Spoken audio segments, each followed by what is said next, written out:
Convicted pedophile Jeffrey Epstein is fighting for bail. He is essentially trying to save his bacon from going to jail while the hearing takes place. With the new revelations that were disclosed on Monday, good luck. Welcome to the Soapbox.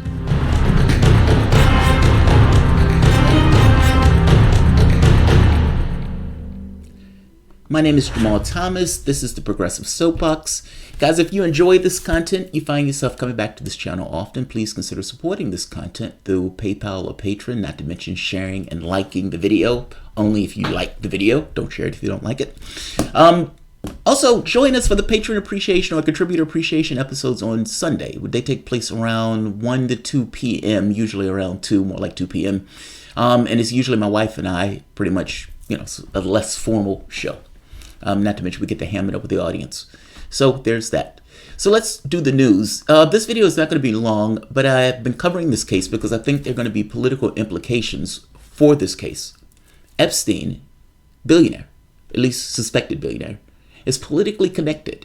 People like Trump, people like Clinton, even in the media space, he has connections that run all over the place despite being a convicted pedophile.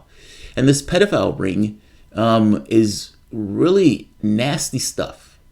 Like, this case is gross, even covering this case just because of the implications, the number of people that he apparently has injured, not to mention using his wealth in order to entice other people to do the work for him, meaning to procure the other women for him or those children for him. This is the prosecutor coming out with his case.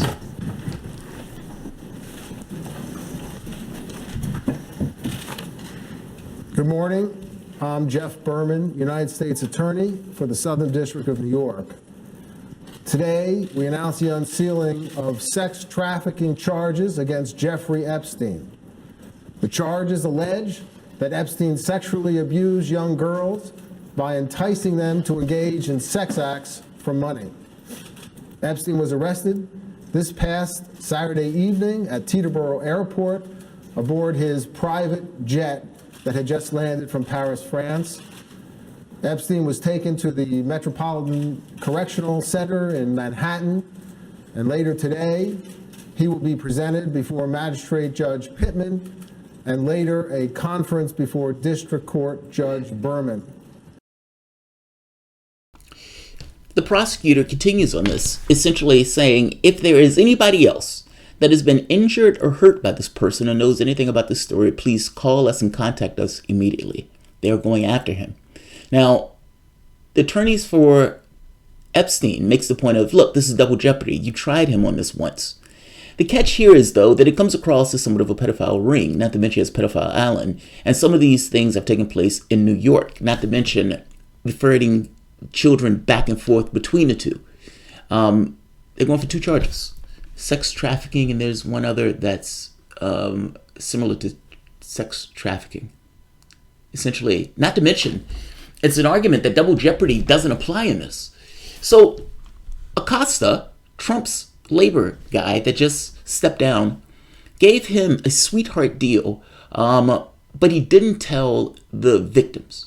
And because he didn't tell the victims, that deal might be null and void, meaning Epstein may get tried again. That deal was called unconstitutional, apparently, and that deal was struck down.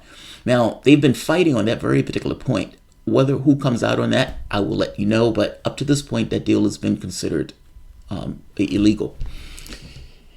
What they found in his safe that was released on Monday were diamonds, tons of cash, and a passport that was in a Saudi passport that had his name on it and another name on it, almost like some kind of another name.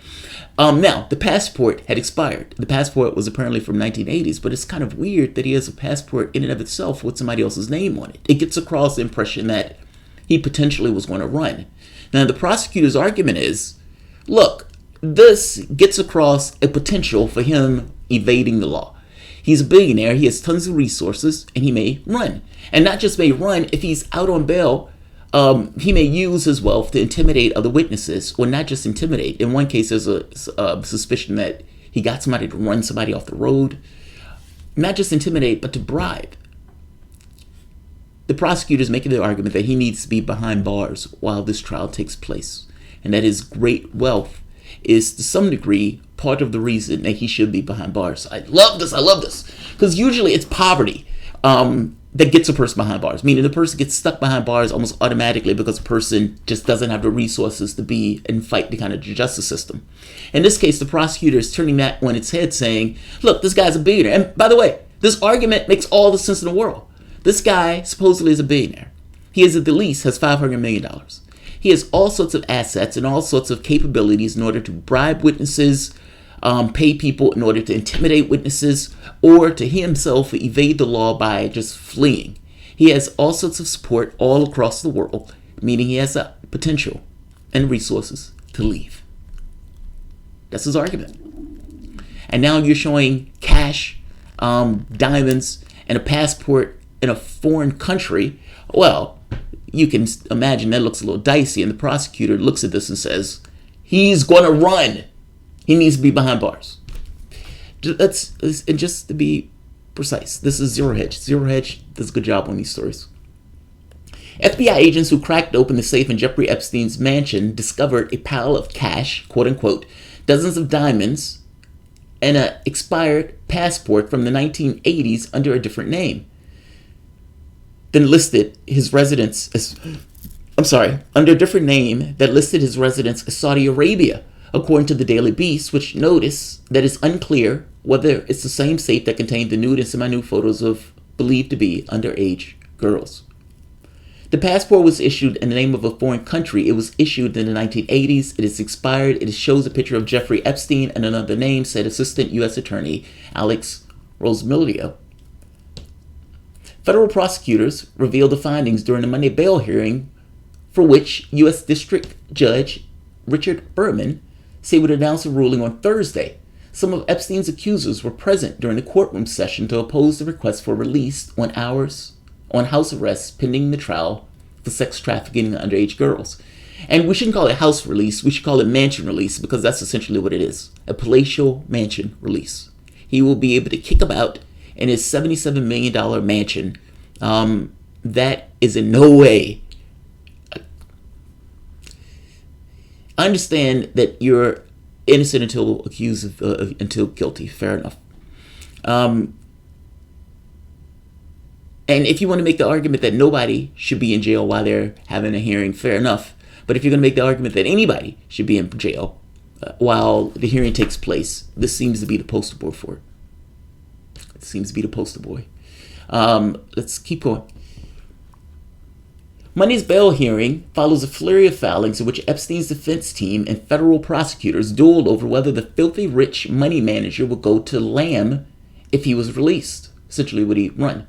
The government argued that Epstein's international connections and wealth, estimated at more than $500 million in a court document, meant it would be easy for him to get beyond the arm of the law. Prosecutors often overestimate how easy it is, but if anybody could do it, someone with $500 million could. Yes. Somebody with $100 million. Yes. Somebody with $10 million. Yes.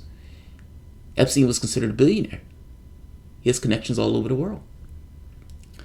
Even if he didn't turn fugitive, prosecutors argued Epstein has a history of witness tampering, including wiring $350,000 late last year to two alleged accomplices after the Miami Herald published its expose on a Florida plea deal. Let's keep going.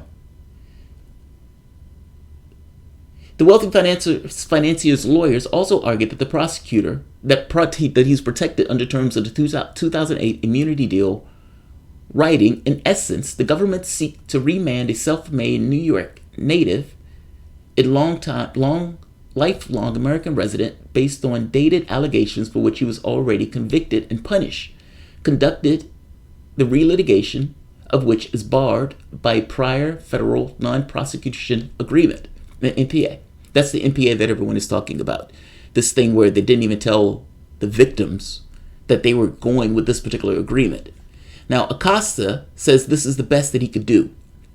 The prosecutor in Florida said that's nonsense and that Acosta is making this up, saying essentially that Acosta is lying about this. But let's keep going. Either way, it was struck down. Meanwhile, prosecutors have left the door open to a superseding indictment, which could contain more charges, or add alleged accomplices as co-defendants, according to the Beast. Although the indictment details alleged crimes against just 3 girls between 2002 and 2005, other accusers have come forward since Epstein's arrest in New York and New Mexico, where he owns a spread of land called Zorro Ranch. Epstein also owns a private island in the Caribbean, a lavish estate in Palm Beach. The island is called Pedophile Island. A fleet of cars and a private jet that he's hosted former President Bill Clinton, actor Kevin Spacey, Prince Andrew, and lawyer Alan Dershowitz.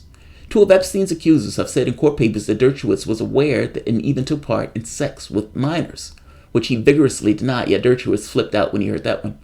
Clinton put out a statement last week, distanced himself from Epstein, but failed to mention at least one dinner he attended. I mean, of course, you're not going to remember each and everything that you've attended with the guy, but fair enough. Epstein's 2008 sweetheart deal has already claimed one casualty, former Labor Secretary Acosta, who was forced to step down last week following the national outrage over the actions in the case. Kamala Harris comes out and attacks Acosta over this, missing the point that she was unwilling to go after members of the Catholic Church. And there was something else. In fact, I have a story today that I want to do dealing with Kamala Harris, so I'll leave that part. But that's the basics of what's taking place now. The bail hearing is on Thursday. Like I said, this story is outright gross, but there may be political implications as the prosecutors kind of dig into the case. Nancy Pelosi's daughter even came out and kind of made a statement. Wherever the prosecution goes and whatever information comes out, we should get to the bottom of this. Her point is there may be people that you like, that you politically like, that may get implicated in this, seeing as this guy was so politically connected. It's gross. I'm covering it for political reasons. Thanks all. If you enjoy the content, please consider liking, sharing, and of course, supporting through PayPal or Patreon. This story is going to be immediately demonetized, so even $1 helps. Thanks all. I'll see you momentarily. Bye-bye.